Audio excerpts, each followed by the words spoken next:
Naniwala ba kayo that we are strangers and pilgrims on this earth? Kasi ito ang buhay natin dito sa mundo, ay isang temporary life in the physical world. Kung ano man mga pagsubok ang nangyari, ang dumating sa buhay natin, tanggapin natin. But, kailangan din nating lumaban. Lumaban, kasi ganun ang buhay natin eh.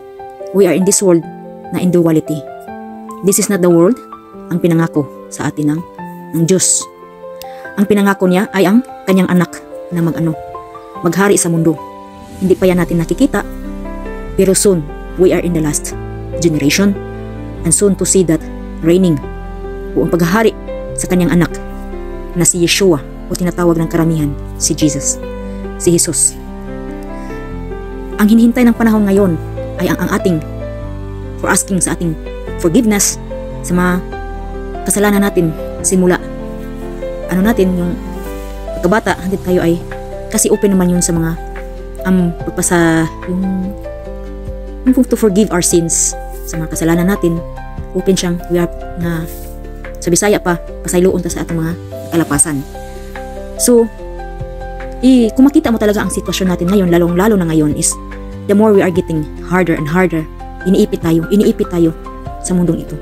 Especially sa ating paghanap buhay, sa ating mga hindi lamang sa hanap buhay, yung iba naman sa mga karamdaman, dyan tayo. Diba?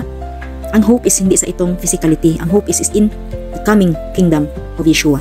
Yan ang promise na nakasaad na ating hihintayin na tayo ay makapasok sa mundong iyan, sa coming ng kanyang paghahari sa mundong ito.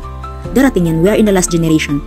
So, kunting patient lang and do good, be happy, and yung mga negativity sa mundong ito, mga challenges natin, ay ating lalabanan. We have to overcome those.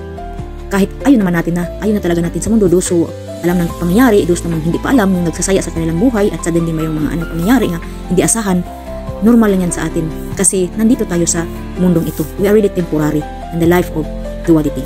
So, ayan lang, kapit lang tayo sa may kapal. Siya naman ang nagbigay ng buhay natin dito. At hindi natin yung bitterness, kasi pag yan bitterness is talagang magdulot talaga yan ng sakit, resentment. So kailangan natin ng yung masaya lang, at saka ipasaubaya lang yung mga negativity, yung iba na nag-criticize sa atin. So hayaan na lang natin sila.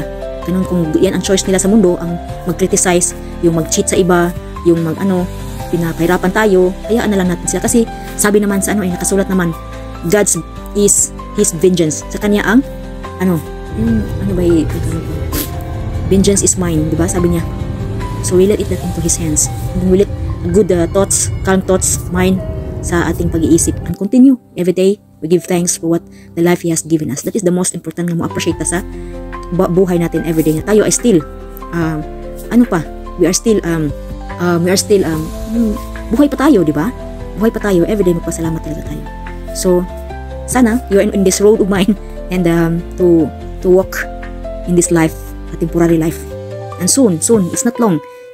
It's in a short time na lang tayong, and soon it will be changed. It will be changed. No more cry, no more tears, no more pain, and it is soon will be in peace. That truly peace on earth will come when He is coming back. Shalom, shalom.